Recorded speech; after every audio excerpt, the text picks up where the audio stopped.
Welcome to the Analytics Power Hour. Analytics topics covered conversationally and sometimes with explicit language. Hi, everyone. Welcome to the Analytics Power Hour. This is episode number 271. I'm Tim Wilson from Facts and Feelings, and you're listening to me because you made a decision to smash that play button in your podcast app. Why'd you do that? You could have scrolled through Instagram, checked Blue Sky, popped into your favorite media site and checked the latest news, or perish the thought, put your phone down and gone outside, maybe even touched some grass. Really, though, I'm glad you're here. I'm pretty sure you're not listening because we ran a perfectly targeted Google ad or because we built a predictive model that told us exactly what content to create and when to publish it that, as a result, enabled us to manipulatively induce you to listen. Nope. You're a human, and humans make decisions for lots of reasons. At best, we might have nudged you a little bit, which brings me to a trivia question for one of my co-hosts for this episode. Mo Kiss, how are things going at Canva? Pretty great. Awesome. So on that topic of nudging, can you name anyone who won a Nobel Prize for their work on that very subject? Well, it's possible it might have to do with one of my favorite books about nudging. And one of the authors was Richard Thaler. Ding, ding, ding. You are correct. That's right. And he is not our guest today. But Val Kroll, my colleague at Facts and Feelings, can you name the psychologist that Richard Thaler met at Stanford in 1977 and went on to collaborate with quite a bit? Well, tip, he personally responded to an email from Mo several years before he passed away. Ooh, that would be Daniel Kahneman. That is correct. The greatest guest we never quite got. So Thaler and Kahneman and Amos Tversky and others blazed some real trails when it came to behavioral science. And that's the topic of today's show. Luckily, I'm going to use that word again, we were able to nudge our guest to agree to hop on the mic. This may be the first time where the nature of the episode itself will allow us to ask her to dissect why she made that choice. Lindsay Juarez is a behavioral scientist and a director at Irrational Labs, which is a behavioral product design company founded by Kristen Berman and Dan Ariely in 2013.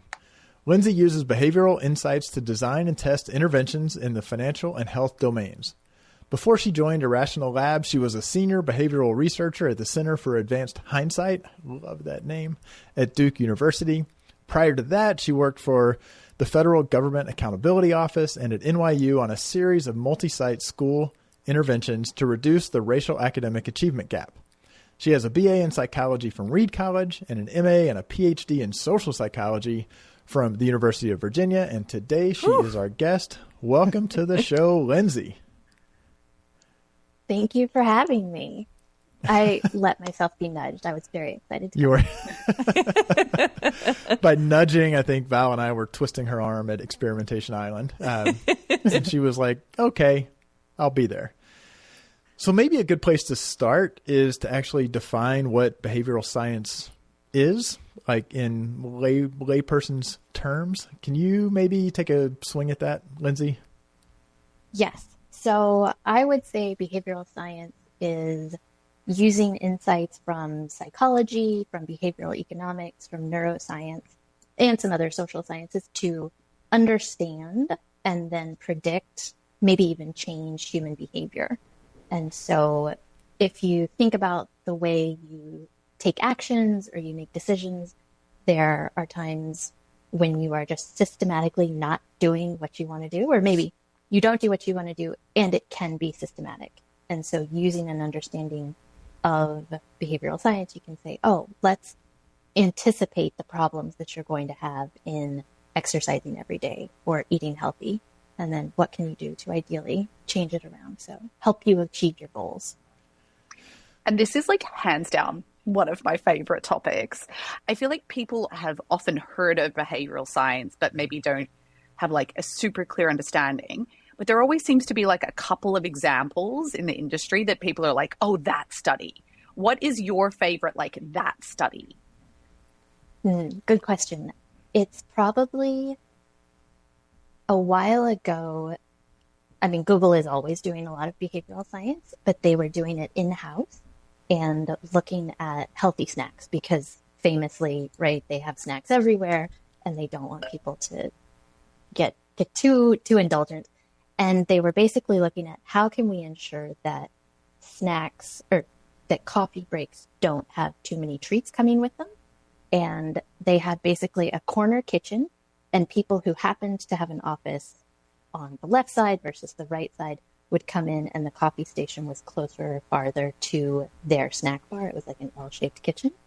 And basically what they find is when people have the misfortune to have an office on the side that then is like the coffee and the snack station are, I think it's 12 feet apart versus 21 feet.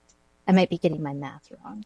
But basically, if you are just steps closer to the treats, more of your coffee breaks involve, I'll take a muffin too, right? And so it's just proximity, it's ease, it's temptation being readily available, but it matters to the decisions you're making. Like, can you also, I mean, I think the other like study, you use this one, and study is definitely using it in the loosest terms possible, but can you talk about Jerry Seinfeld and nighttime Jerry versus, talk about somebody presenting and then callbacks for it was a short conference and there were multiple callbacks to it, and I've now used it multiple times. So maybe that's another, can you share that one? That's good. Can you do Jerry Seinfeld's bit? Exactly. Yeah. I cannot believe you'd put me on the spot like this. So he's been workshopping this joke, I think, for 20 years, because you can see it in different clips and you like watch his hair change. But so he does this perfectly. But the premise is there's morning guy and night guy. And morning guy is responsible, making thoughtful decisions about the day, evaluating choices. And night guy, what he says, I got to try and do it justice. He's like, party rights on for night guy. And so night guy is impulsive and doing what feels good and staying up too late and spending too much money. And it's this tension between sort of my best future self and the here and now, and how wildly more compelling it is to do something that feels good now than to abstain and think about your future. Oh my God, I'm night guy. Permanent night guy? You never changed to morning guy? Often No. night guy, often. But I mean, but that, to me, that's actually, I mean, I'm not sure. I think part of that resonated because it talks about that in a human, that at any given point in time and what the stimulus is and what the intervention is and what that we're not like one human being. We're different ones based on the immediacy, which if we flip it to kind of maybe the world of analytics, where we're just looking at maybe behavioral data, like how do you think about, and in the work that you do, just having hard data on what somebody did kind of blended with behavioral science as to what their motivations are, and even recognizing that their motivations are different, their decisions are going to be different based on where they are, when they are, how hungry they are, like all of those other factors. Is that a fair question, or did I just walk all the way in a big circle? Was the question, how do I think about human behavior, or? Well, I guess, how do you think of different like factors? Human behavior and how that fits in with kind of behavioral analytics, I guess, or just data that just tracks people versus what the psychology side of behavior and decisions are?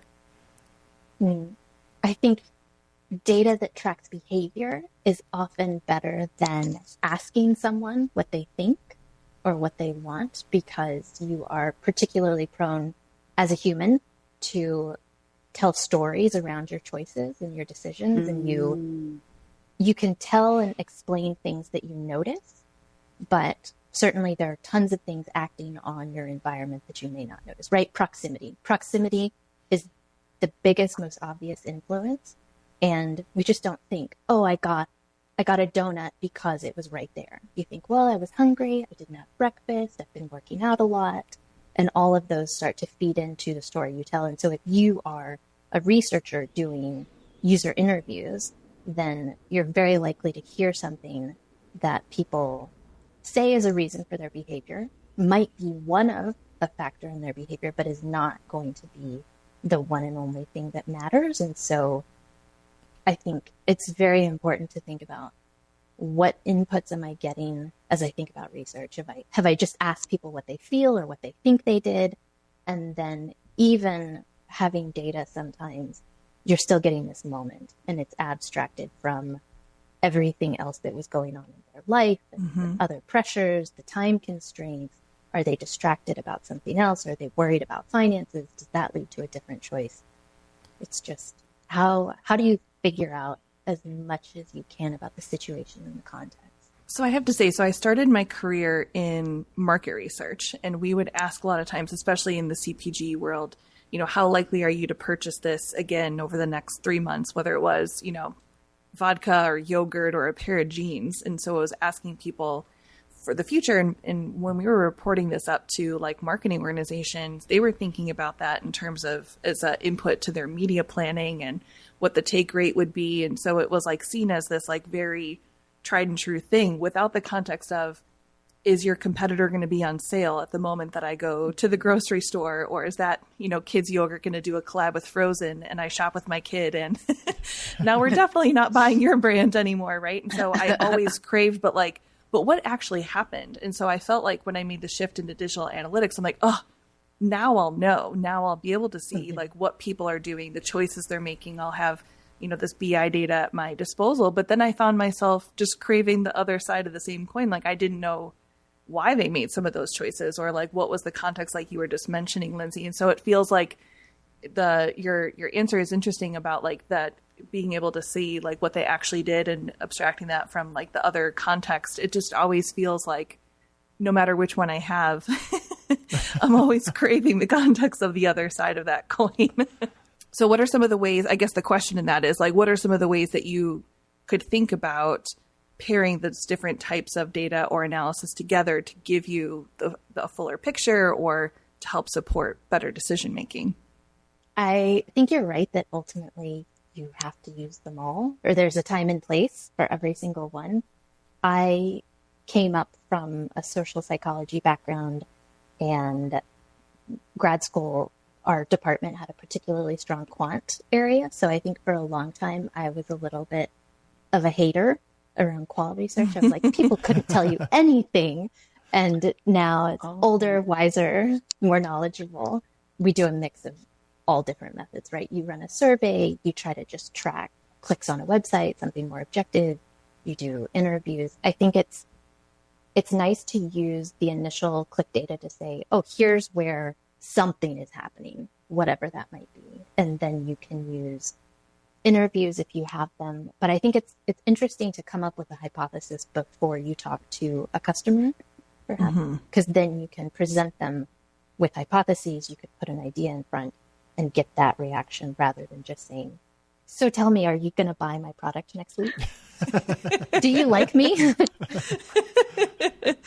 Yeah, especially with the bias of like wanting to please the interviewer in some of those qual studies. But even like that question, if it, back in the day when like online surveys weren't, such a difficult tool to be leveraging, I'll leave that there, that would be something that you would track like every quarter, month over month, or with each new product release or new concepts that you were buying. And so it was always looking at the likelihood to purchase trend over time. I always thought that was such a hard thing to pin down, especially again, like how much advertising are you doing? Like there's so many, factors in that.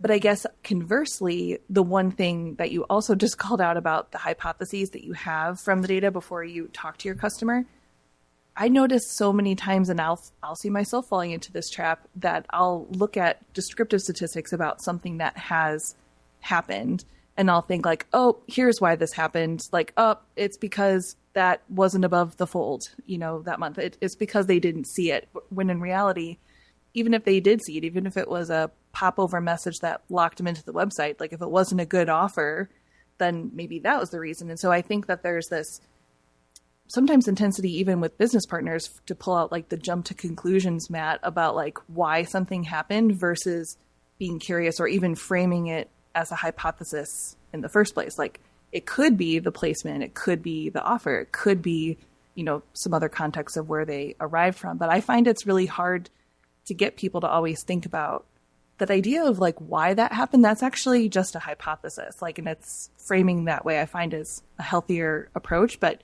do you notice that it's hard to get people to think in that way, or with your clients, they're like, oh no, they've got that in the bag. it's their strong suit because I've been working with them. Put them on blast. No, I think people, because behavioral science is still, and like behavioral consulting is kind of niche, I think clients have bought into the premise a little bit. And so they are open to the idea that we'll suggest you run tests and what does the data say? And people may not have told you exactly what they've been doing, but we're still a consulting agency. And so people will say, please help us redo this landing page. And we'll come in and we'll look at the landing page. And then what is it that someone is being asked to do? What does the user have to do upon clicking sign up? And we're like, I don't know if it's the landing page. I think it's this entire flow that is so difficult. And then there is this tension. They're like, no, it has to be this problem. I'm like, maybe it's a system. Maybe there's more. Hey, Michael, you know what every company chasing AI has in common? A team of very tired data engineers? Well, that and mountains of messy data, which is why next-gen companies are going data lake, governed, structured, real-time, the works. Yeah, but without Fivetran, your lake might turn into, I hate to say it, a data swamp. Swamp monsters and all. And that is where Fivetran comes in. And now that Fivetran has acquired Census, the reverse ETL wizards, they're officially the first end-to-end data movement platform. Translation: they'll load your data into your lake, not your swamp, make sure it's clean, cataloged, and, wait for it, even push it back into the business apps where magic happens. Goodbye, swamp. Hello, governed wonderland. Fivetran, where your data gets serious and stays smart. Go check out the interactive demos on their site at fivetran.com/APH. That is FIVETRAN.com/APH. Okay, so we've been talking a little bit about, using the data analytics that we have and behavioral data. We've talked a little bit about surveys and research, and we've talked about behavioral science. I sometimes don't really fully understand where one thing starts and ends and the other one begins. And particularly, I suppose, when it comes to more the research and behavioral science side, it does feel like there is this level of rigor in behavioral science that is much higher. And it's much more about the why. But can you help me nut this out just to make sure I'm getting it right? I guess behavioral science historically, especially if you look at Richard Thaler and Kahneman and Tversky, have really come up through experimental contexts. And so I think that's where the real focus on rigor and let's run a study and let's run a RCT, let's run an A/B test. So then we can feel more confident in the conclusions we draw. It's sort of built into, okay, it came up through a soft science, but still a science, and this focus on experimentation. And then I think also because so much of the content and the findings itself are people think they're doing one thing, and then it turns out it's something else, that also really invites, okay, we have to feel more confident in these conclusions. We need hard data, we need a test, we need to untangle these elements. I think the thing that I feel like I'm up against, I'm not going to lie, one of my favorite books is Work Rules. I love all the Google experiments. They are just the funnest thing ever. And I swear in another life, that would be my job. But it sometimes does feel like the outward looking, as in trying to understand our customers, always takes priority over using experimentation to understand our own employees. Is that something that you feel play out in the consulting you do? Is there a preference of where we most want to use behavioral science? Good question. We mostly are targeting customers. There have been a handful of projects looking at especially employee well-being and happiness, productivity and engagement. I think as AI continues to develop, that's a piece where thinking about behavioral science is really interesting. And so if I can use AI tools to summarize emails more quickly or put together a report, that's great. But there is a real recalcitrance to adopt it. I think people are worried about, will it take my job? Does it do it well? Is it destroying the rainforest? How do all of these pieces come together? And so, like with anything, how do you get someone to adopt a new behavior is partly a behavioral science challenge. And so I think that's sort of the next wave, perhaps, in behavioral science consulting, especially internally. Oh, I've just had this huge light bulb. I feel like I've been thinking so much more, especially with AI usage, how do you understand productivity gains? But it sounds like the much more interesting question is like, how do you understand adoption and particularly reluctance to adoption? Mm-hmm. Or it should be both.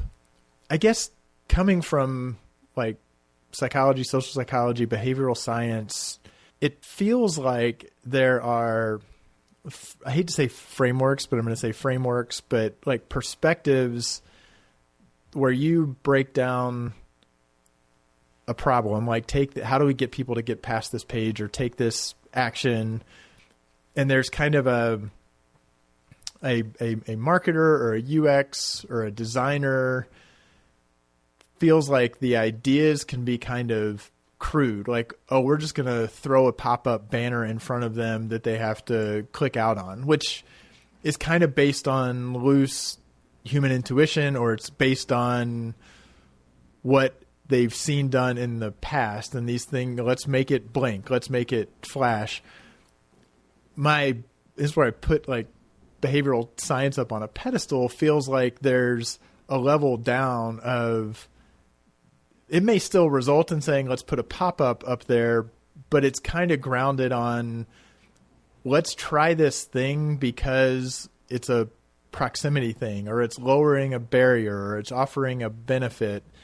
So like when you're presented with a challenge, or even the example you said earlier, where it sounded like, if a client really wants to do this thing, so they're trying to define the problem as being that thing that they already know how to fix. And then it sort of sounds like you may come in and say, well, if I take a more thoughtful process and look at it through lenses of trying to influence behavior, it's going to point me to somewhere else. Like, do you have sort of, is that how you're working with kind of mental models of, I need to think about, you talked about at Experimentation Island, like the 3B framework. Are there things like that and others that you say, I'm just going to assess it first through a few different lenses and see what it bubbles up?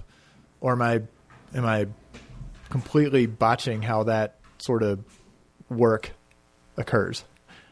No, so the 3Bs that you allude to are sort of the way we approach a problem and the diagnosis. And it's, what is the key behavior that you're trying to drive? What exactly do you want the user to do? At what time? Do they need to repeat it? Is it just like we call it uncomfortably specific, very, very precise on your key behavior? That then makes it much easier to understand what's keeping them from it. What are the barriers? That's the second B. And then how can you increase motivation, increase the benefits, the perception of benefits that someone will get, third B. And so for me, I think the hardest piece is that first one, the behavior. Is it, I want people to click on the landing page? Is it that, well, actually, I want them to click on the landing page because I really want them to link their bank account? And so understanding what it is that really, really you want the user to do, what do they want to do, what are their goals to accomplish? I think that is sometimes very, very painful. And the behavior that you need to fix is not necessarily the one that is the easiest to address. But I think that's where it gets interesting. That's where it's hard. That's where it's fun. Interesting. Got it. Was that a satisfying answer? Yeah. Do you find that there was a little comment you mentioned before about like companies being bought in. Do you feel like companies like have to get to a certain stage of maturity in terms of like, it sounds like there's a really strong emphasis on experimentation. So that needs to be like, you know, kind of the backbone already, that people have a strong understanding and willingness to do experimentation. But I suppose that, like, I'm just thinking of like people that I might work with who would be like, oh, but we would just do an experiment. Like we would make the change and then just do an experiment.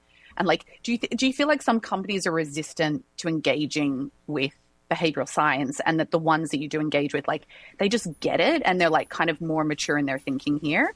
I think people are at all different stages. Sometimes they saw a talk, sometimes they're deep into it, they've read all of the books, they're excited, you have some champion.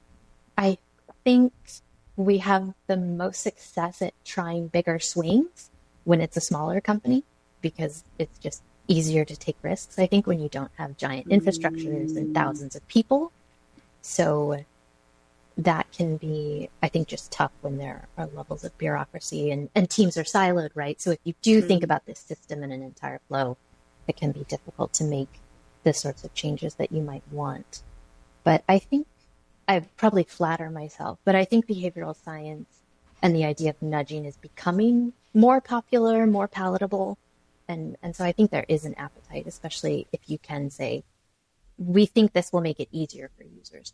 And especially if you couch it in terms of friction, if you're using the right language for a design team, for the engineering team, I also think that makes it easier to then take those insights and incorporate them. So how often, I mean, there's someone coming saying, do behavioral science and give me like the magic answer, and you say, okay, the first thing we need to do is figure out what behavior, the first B, and we're going to get uncomfortable. And is there pushback? Do you actually find that they're like, oh, wait a minute, we actually aren't really clear exactly what we want to have happen. You know, we just want more customers, or we want more monthly active users, and does that wind up being kind of a sticking point that you're like, oh, we haven't even gotten to figuring out the behavior. We just got to figure out what behavior we're trying to influence. And you're getting asked to apply your brand of behavioral witchcraft without clarity on what the result looks like, or because you said it was could be uncomfortable, so that made me think. I'm like, uncomfortably specific. Yeah, uncomfortably specific makes it sound like people have gotten uncomfortable. So why? I think it's uncomfortable because you have to prioritize a group, or you have to prioritize a particular step, and that can be hard then to like kill your darlings and not have these other areas. And it doesn't have to be forever. Right? You can have multiple key behaviors. You can put things in a backlog. You can say, we'll test this one first and then this other, but let's try to hit the most high impact option that we have in front of us. So I should say, like, what is uncomfortably specific? It would be something like, I'm thinking about my son's daycare. We want parents to pick up their child by 5:55 every day. And so there, like, you have the time frame, you have who they're doing it, when they're doing it. And then that invites, okay, well, is it the timing that's the problem? Is it that they're sending other people? The example's going off the rails. But I think that sort of specificity then in the tech context means you have to think about, where are people coming in from? Is it a particular keyword group? Are we interested in just people who land on the page? Are we interested in referrals? That then can let you design more specifically, right? Designing for friend referral.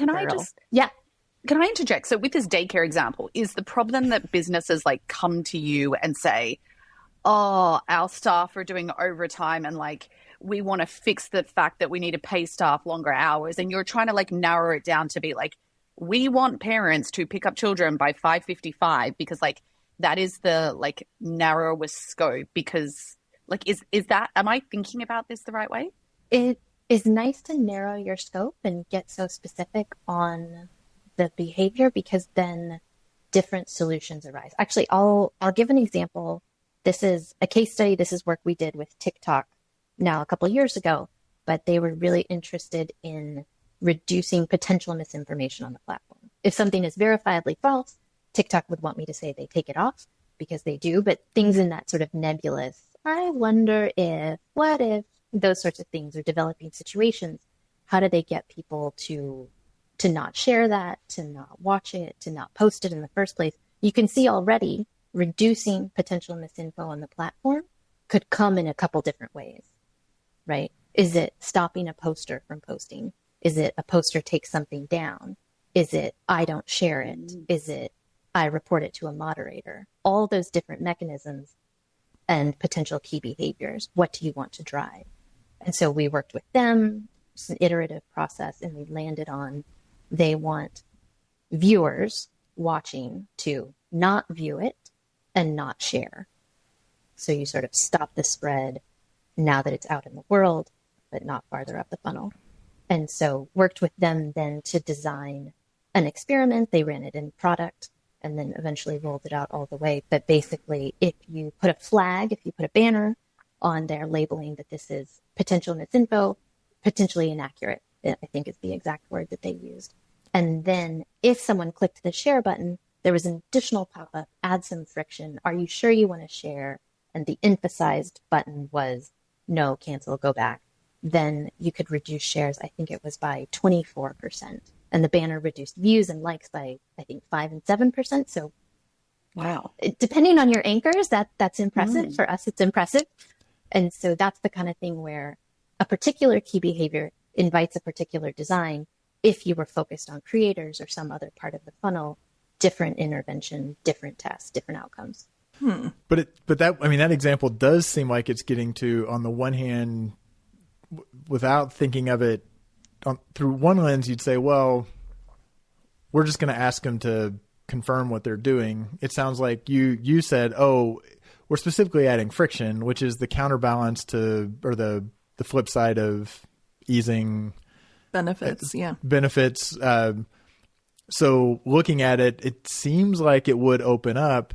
We're just trying to add friction here in a way that is not offensive, or like you would be adding friction and be like, if you said, well, you'd be stupid to share this, or something that's like you couldn't do that. It does seem like that's the sort of thing that, I mean, I feel like as an analyst, to stop and try to think through what we want to inject friction. Let's stop and have, like, we know that if we inject friction, that will reduce the number of people who get through it. Because the flip side, if we're running a checkout process, if we remove friction, more people will go through it.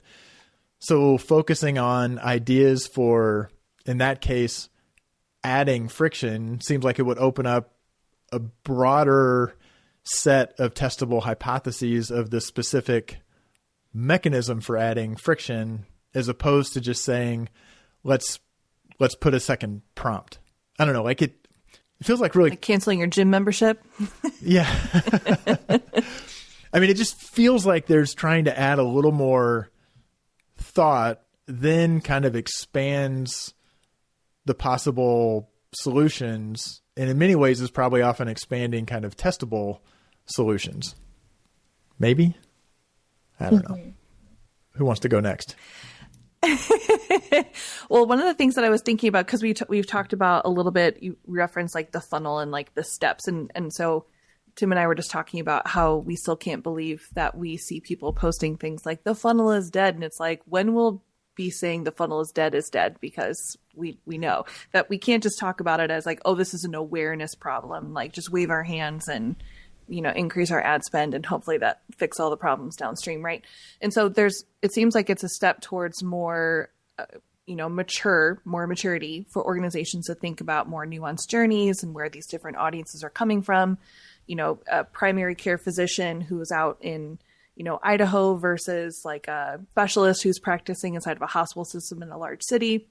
Those are not the same doctors. We need to consider them very differently. But I noticed that once we can get to that conversation of this more detailed, nuanced journey, it actually becomes sometimes just as hard to use as saying like, oh, awareness to consideration, like what's that drop off? And so I'm assuming that journeys and thinking about those discrete paths to purchase, or, you know, the different conversions, is a part of your work. Like, what are some of the best ways you've seen clients, or you've been able to work with journeys to help people kind of understand some of the nuance and complexity and like the background or context, like we were mentioning earlier, to help figure out what those Bs are and how to apply some of that? Thinking about segmentation, or so basically just like some of the best ways you've seen using journeys and the exercise of creating a journey to help inform next steps in work or apply some of those practices or principles. So I guess thinking about behavioral maps and then understanding every step in the flow, it can feel, I think, very obvious, especially when you come in, you're like, oh, we're going to do a behavior map. People are like, user journey, we know that. And then you get into it. So what we do in the behavior mapping process is basically all of us on the project are just going through this process over and over again, signing up, screenshots of every page, and then trying to identify, okay, on this screen, what's going on? What do we think is happening from a psychological perspective? What do we know about the way these choices are presented, about mindset? What have they sort of put forth, and what mental model are they building? And so you end up with these very dense things. And I guess I'll use this example. We worked with One Medical. They are sort of a UX interface for them getting primary care, seeing a doctor. And they're an employer benefit. So an employer would hire them, and then the employees get a letter, an email, sign up, please join One Medical. And they were really focused on, can we get people to sign up? And we said, after they sign up, that's it? And they're like, oh no, actually we need them to then receive care. That's better for the employee. That's better for us, because then people are actually utilizing the product. The contract gets renewed. But you could see that they hadn't thought about it in that way before, because they were really centered on, as soon as you got through the sign up flow, you landed on a homepage, and the homepage said, great, basically, you're done. And so now you have told the user in turn they're done. And so trying to disrupt that process to then actually get you to have a checkup, to see a doctor, can be very, very powerful. So what we did basically is redesign that landing page. If you could see it, you would say, wow, so beautiful. But changing around with the CTAs and helping people understand what's the next step and what's the progression can be very powerful, because we're always looking for feedback and coaching. And I mean, that's probably an exaggeration, but it's especially when I'm trying out a new product, I'm going through the onboarding, I need to be told how to get the most out of this. And so saying, Val, your next step is to sign up for an appointment. And here we have already chosen a doctor. You can change your mind, but here's someone that we think is in your area. They're going to be right for you. Here are the available times. And so now for Val, the choice is no longer, what do I do next? What was One Medical? Why did I sign up? It's like, oh, is 8:30 or is 10:30 a better time for me to go in and get seen? Right? You've shifted all of the different questions. Okay. I'm going to go rogue. Okay. So I have had this topic has been like swirling around in my mind for the last few weeks and months. And a really good friend who works in the like belonging and inclusion space had lunch with me and was talking about this. And when you're like thinking about something, but you're kind of not there yet. And then just randomly, I happened to start reading the book called Make Work Fair at the same time. And I think what is shifting in my perspective is that I felt that part of my responsibility was to try and, I guess, quote unquote, I'm doing the air quotes, help people understand why like fairness and equal opportunity is a good thing in the workplace. And I think what's really being disrupted in my thinking is like, no, you shouldn't spend your energy on trying to convince people of that. You should spend your energy on trying to set up processes and practices to help people make a better decision. Like whether they believe in it or not is irrelevant. It's about getting them to make the best choice. And I'm just trying to like triangulate that with the exercise example, the medical example you just shared, right? Like the point is not to convince someone that seeing a doctor is going to be good for their health. The point is to just get them to make the appointment because it's going to be good for their health. So like, do you see the like crossover here, or is it just my mind that's still and trying do to climate process and all do of climate this? change next? So Yeah. No, On our next episode. 100%. No, 100%. I, as a behavioral scientist, I don't really care why someone is doing something if they are doing it. Yeah. And so Okay. we have a phrase, we call it doing the right thing for the wrong reasons. And basically, if you, as an ethical company or as a person trying to improve health, you're an insurer, whatever it might be, if you are getting people to exercise more, to eat more salads, to save for retirement, it doesn't matter if they're saving for retirement because they really care, they understand financial literacy, they value savings and interest rates, or it's just that when they signed up for a checking account, you also gave them a saving account and set up direct deposit, right? That's great. Well, and that's the world, like on the financial, the opting out versus opting in. It's like, is there language for kind of some of those principles, like you mentioned proximity earlier with a physical space or the snacks example. You've said friction. Like, are there kind of macro pillars, or like these, or immediacy, I think is kind of another. Are there kind of like pillars or high level things that you're like, look, these are the things, anything else you're doing that doesn't fall into one of these buckets, you are just playing around at the margins, because these are the things that are going to trump any of those other sorts of things you might do. Does that make, is that a fair, I have no idea if the answer is like, no, I went to a lot of schooling because it's really complicated and it's nuanced. I'm not going to give you the 4 pillars to behavioral science. It doesn't exist. It's both.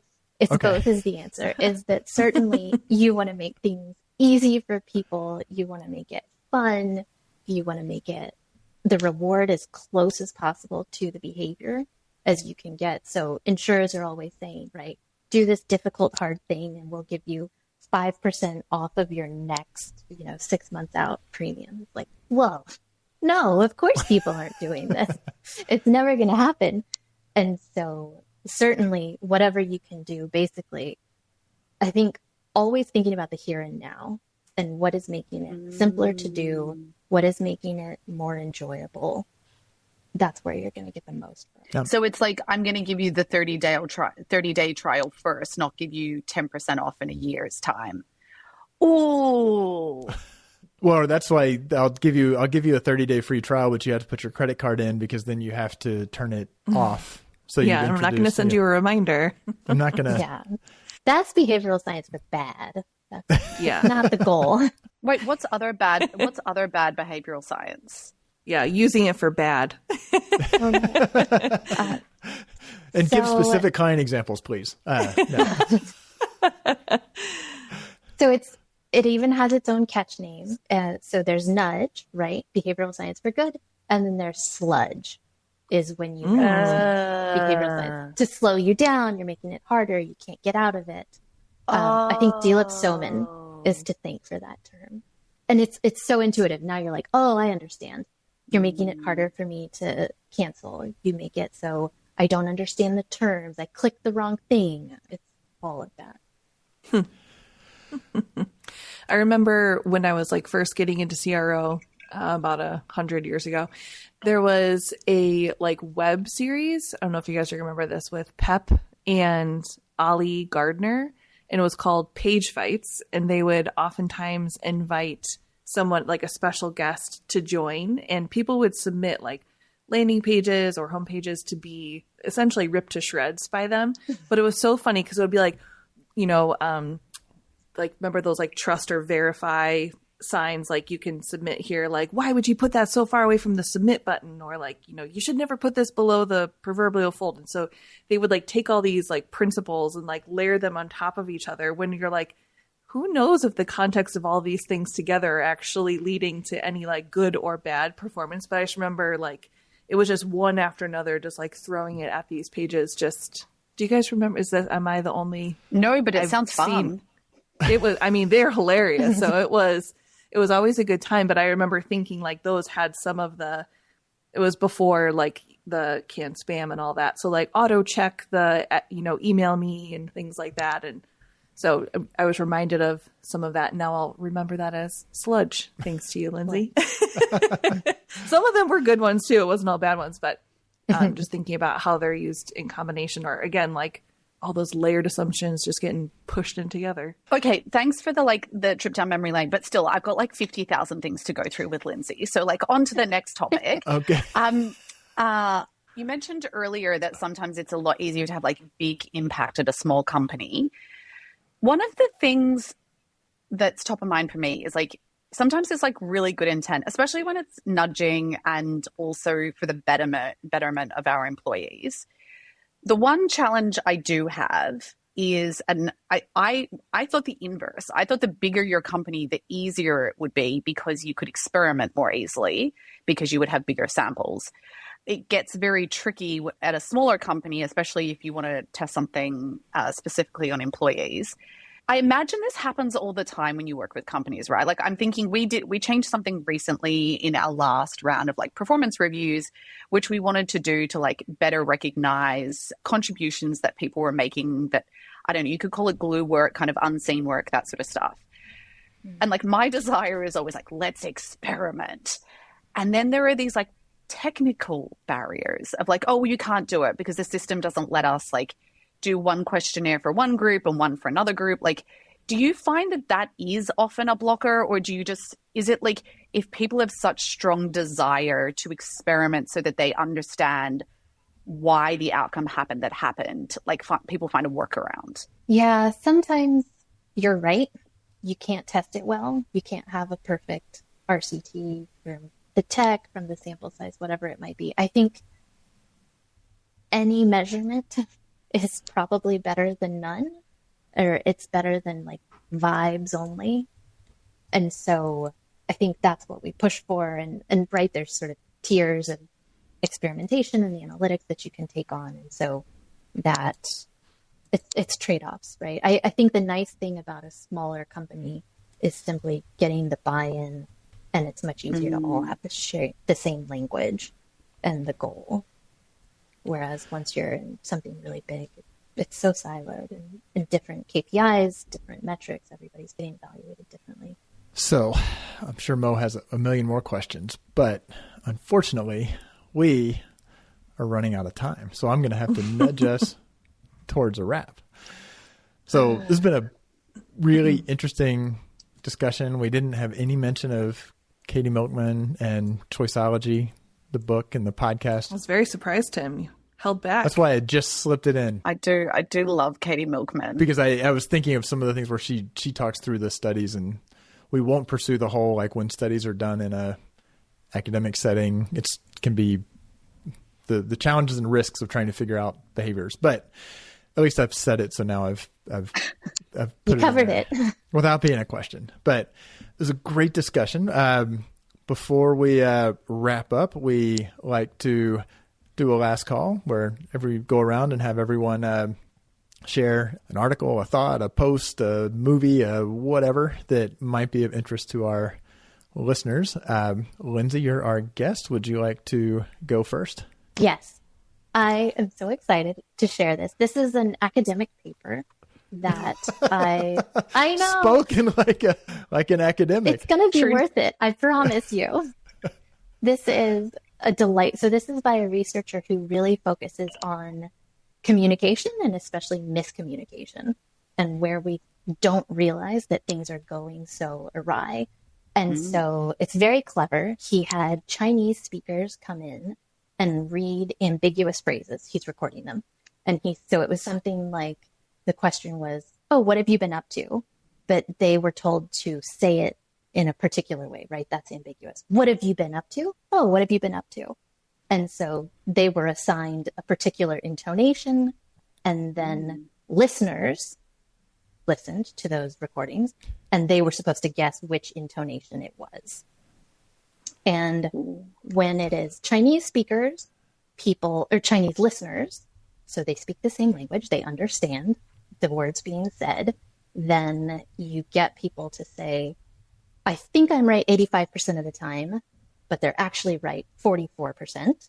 Chance would be 25. But then he also got English only speakers to listen to these recordings. So recording in Chinese, I only speak English, I only understand English.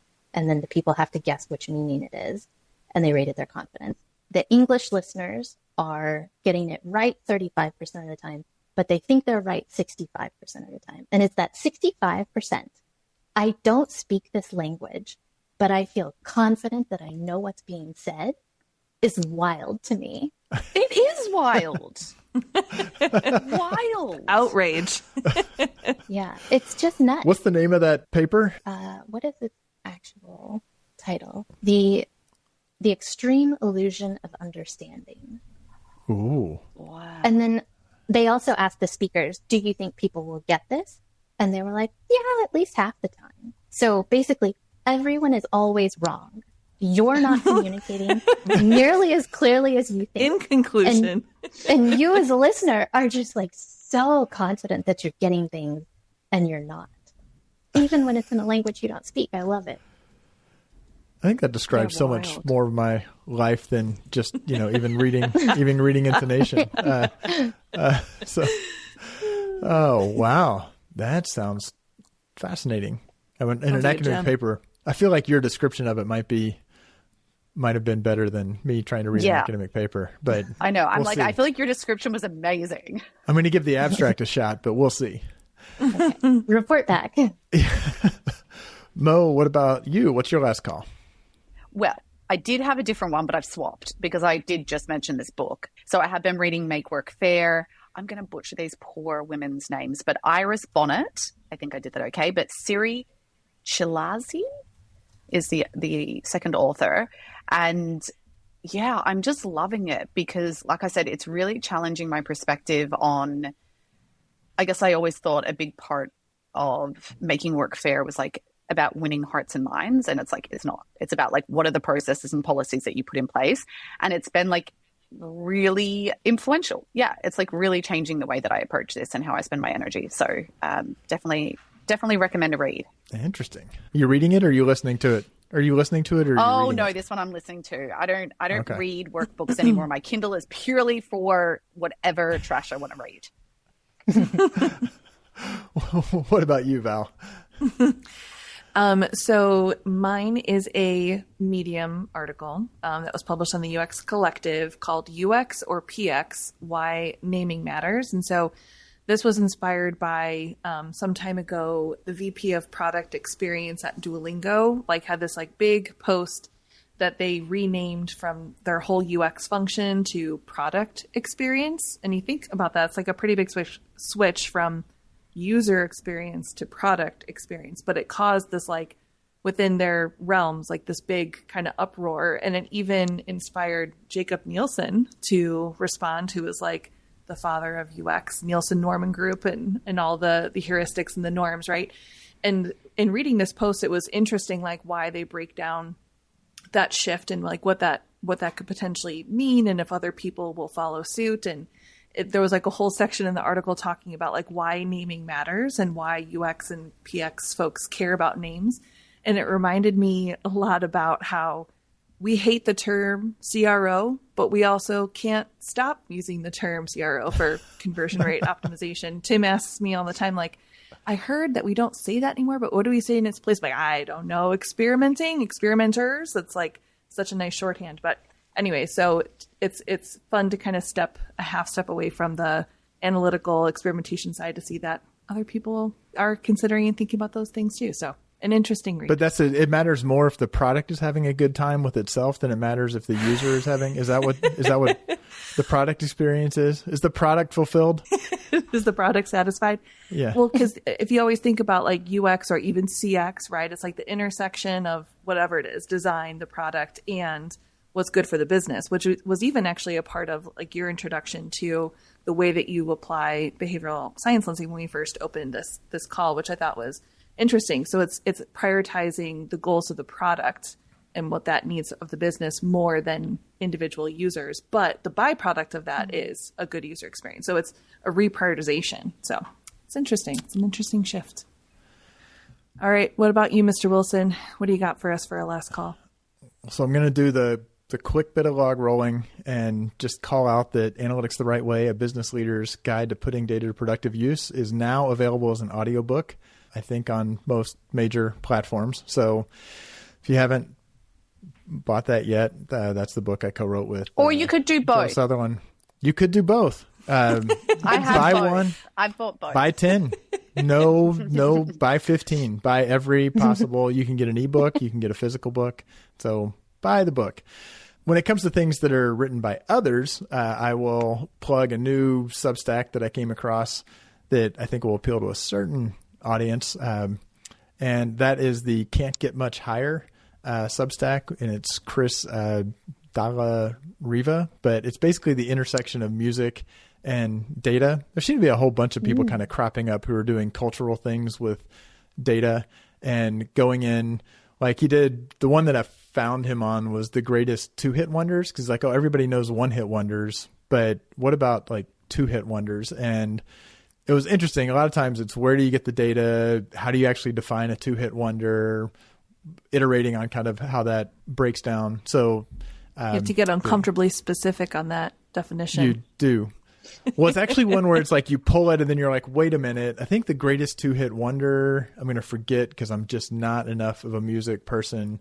But it had a couple bands that I like totally knew of that his first definition, he was like, well, they didn't count because they're more album bands, but nobody would consider them to be a 2-hit wonder. Like they're a legendary band. And of course, my personal music history is terrible, so I can't remember which bands those were. But so anyway, so with that, Lindsay, thanks again for coming on the show. This was a fun and interesting discussion. It's got me thinking. For listeners, hopefully you enjoyed the show as well. If you have any questions or thoughts or suggestions for show topics, you can reach out to us through our LinkedIn page. You can find any of us on the Measure Slack.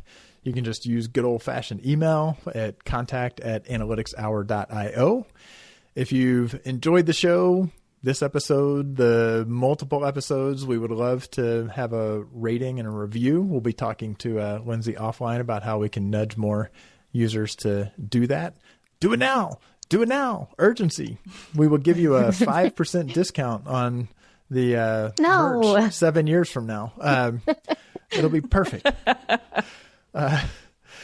So no show would be complete without thanking our producer, Josh Crowhurst, who is still working his way through some changes in our production process, which we deeply appreciate him doing. And we will continue to nudge him to be awesome, which he doesn't need any nudging to be. Whew. Michael is so much better at these wrap-ups than I am. But with that, I know I speak for my co-hosts on this episode, Mo Kiss and Val Kroll. No matter who you're trying to nudge, or whether maybe you're trying to generate some sludge, but you really shouldn't be doing that in most cases, you should always, always keep analyzing. Thanks for listening. Let's keep the conversation going with your comments, suggestions, and questions on Twitter at @AnalyticsHour, on the web at analyticshour.io, our LinkedIn group, and the Measure Chat Slack group. Music for the podcast by Josh Crowhurst. So smart guys wanted to fit in, so they made up a term called analytics. Analytics don't work. Do the analytics say go for it no matter who's going for it? So if you and I were on the field, the analytics say go for it. It's the stupidest, laziest, lamest thing I've ever heard for reasoning in competition. You sound good, Tim. Okay. Well. A little quieter than usual, but clear with no static. And not even my background hum, which is why I got rid of this mic in the first place. Awesome. Fantastic. You do sound quieter than usual, but maybe it's just because he's not on a soapbox yet. Awesome. Rock flag and nudge or sludge.